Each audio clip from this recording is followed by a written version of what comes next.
निपक्ष व निर्भीड वृत्तपत्र दैनिक आत्ताचा एक्सप्रेस। तकरीबन 33.5 किलोमीटर की 33.5 किलोमीटर की मेट्रो लाइन है, जो देश की अंडरग्राउंड मेट्रो की सबसे लंबी सिंगल लाइन है। उसका सेक्शन 2A, इसका लोकार्पण अभी अभी हमने किया है। आप सभी को पता है, आदरणीय प्रधानमंत्री जी के हाथों से इसका जो पहला सेक्शन है 13 किलोमीटर का, उसकी शुरुआत सीप से बीकेसी तक हमने की थी। अब बीकेसी से आचार्य अत्रे चौक तक 9 किलोमीटर, यानी कुल मिलाकर 22 किलोमीटर का अभी ये मेट्रो का सेक्शन अवेलेबल होगा। और अगस्त महीने में हम वापस प्रधानमंत्री जी को बुलाएंगे और यहाँ पर जो बचा हुआ पोर्शन है आचार्य अत्रे चौक से कफ परेड तक, उसको भी हम उसकी शुरुआत करेंगे। कुल 26 स्टेशंस इस लाइन पर है। ये लाइन एक इंजीनियरिंग मार्वल है। आप देख सकते हैं अभी जिस सेक्शन से हम लोग आए वो सेक्शन का टनल ये मीठी नदी के नीचे से निकला हुआ है। और आगे अगर हम लोग जाए तो जो गिरगांव या बाकी सारा वहाँ का इलाका है, इतने कंजेस्टेड इलाके में इतने सीमलेस स्टेशंस वहाँ पर तैयार किए गए हैं। और आप देख सकते हैं कि जो महत्वपूर्ण स्टेशंस है उनको मल्टीपल कनेक्टिविटी भी दी गई है। तो मुझे लगता है कि इसके कारण मुंबई के लोगों को इसका बहुत फायदा होगा। मुंबई की मेट्रो की राइडरशिप ये बड़े पैमाने पर बढ़ रही है। जिस प्रकार से एंड टू एंड कनेक्टिविटी हम देते जाएंगे, वैसे राइडरशिप बढ़ती जाएगी। हमने पिछले समय ऐलान किया था कि मुंबई के लिए हम सिंगल टिकट सिंगल प्लेटफॉर्म तैयार करेंगे, यानी एक ही प्लेटफॉर्म पे सारे मोड ऑफ पब्लिक ट्रांसपोर्ट आएंगे और एक सिंगल टिकट पर आप उसमें ट्रैवल कर पाएंगे। उसकी पूरी शुरुआत हमने की है। उसके ट्रायल्स चल रहे हैं। ट्रायल्स सक्सेसफुल होने के बाद उसको कमर्शियली रोल आउट किया जाएगा। ऑल ट्रांसपोर्टेशन सिस्टम, मुंबई की सबअर्बन रेलवे, मुंबई की मेट्रो, मुंबई की मोनो, मुंबई की बस सिस्टम इसके ऊपर है।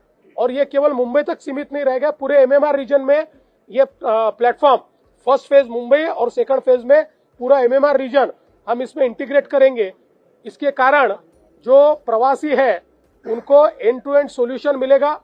इसके साथ साथ उनको ये भी सुविधा होगी कि वो अपना ट्रैवल प्लान कर पाएंगे। वो लोग अगर हमारे ऐप पर जाकर वो जहां खड़े हैं वहां से उनको जहां जाना है इसका एंट्री करेंगे तो उनको एक ट्रैवल प्लान मिलेगा जो उनको डिटरमिन करेगा कि वो कहां से कहां कैसे जा सकते हैं, कितने मीटर पर उनको बस अवेलेबल है, कितने मीटर पर मेट्रो अवेलेबल है, कहां उनको उतरना है, कहां से कहां जाना है। ऐसी एंड टू एंड कनेक्टिविटी उनको मिलेगी। उसके साथ साथ कल ही शिंदे जी ने और हमने एक बेस्ट का ऐप जो गूगल के साथ एक हमने पिछले समय टाइप किया था, उसके अंतर्गत एक नया ऐप ये डेवलप किया हुआ है जिसमें हमारे बेस्ट की बसेस की रियल टाइम इंफॉर्मेशन आपको मिलेगी। आप जिस भी बस स्टैंड पर खड़े हो या जहां भी खड़े हो वहां से नियरेस्ट बस स्टैंड कहाँ है, वहां आने वाली बस कितने बजे आने वाली है, वो अभी कहाँ है, उसको पहुंचने को कितना समय लगेगा, अगर लेट है तो कितना लेट है, ये सारी जानकारी लोगों को इसके माध्यम से मिलेगी। और इसी प्लेटफॉर्म से अदर मोड्स ऑफ ट्रांसपोर्ट की भी इंफॉर्मेशन आप ले सकते हैं, ट्रैवल प्लान भी तैयार कर सकते हैं। तो कुल मिलाकर हमारी सरकार मुंबई और एमएमआर के लोगों के लिए एक प्रकार से सीमलेस पब्लिक ट्रांसपोर्टेशन सिस्टम जो क्लीन फ्यूल पर चल रही है, क्लीन एनर्जी पर चल रही है, जो प्रदूषण रहित है, इस प्रकार की ट्रांसपोर्टेशन सिस्टम तैयार करने का काम कर रही है। मैं आपको बताना चाहता हूं कि ये मेट्रो हम लोगों ने 2017 में शुरू की थी। ये शायद पहले कंप्लीट हो जाती, लेकिन आप लोग जानते हो बीच में 2-2.5 साल इस मेट्रो ने कई परेशानियों को झेला, सरकार की अनास्था को भी झेला। लेकिन जैसे ही 2022 में वापस शिंदे जी के नेतृत्व में हमारी सरकार आई, हमने बड़ी तेजी के साथ रुके हुए कामों को सारे अप्रूव किया, उसकी सारी कठिनाइयां दूर की और अब बड़ी गति के साथ ये काम चल रहा है। हमारा ऐसा मानना है आने वाले इस साल में 50 किलोमीटर और अगले साल में 50 किलोमीटर मेट्रो का काम हम कंप्लीट करेंगे, ताकि ये जो कनेक्टिविटी है जो थोड़ी डिस्टॉर्टेड है, ये पूरी तरीके से सीमलेस इस प्रकार की कनेक्टिविटी लोगों को प्राप्त होगी। मैं हमारी जो MMRCL है, मुंबई मेट्रो रेल कॉरपोरेशन, जिसने ये बहुत ही डिफिकल्ट काम यहाँ पर करके दिखाया है। उसकी एमडी हमारी अश्विनी भिड़े जी यहाँ पर मौजूद है, सारे हमारे प्रमुख अधिकारी यहाँ पर मौजूद है। मैं उनका बहुत बहुत अभिनंदन करना चाहता हूँ, उनको बधाई देना चाहता हूँ। और साथ में हमारे जापान के कौंसिल जनरल भी यहाँ पर है।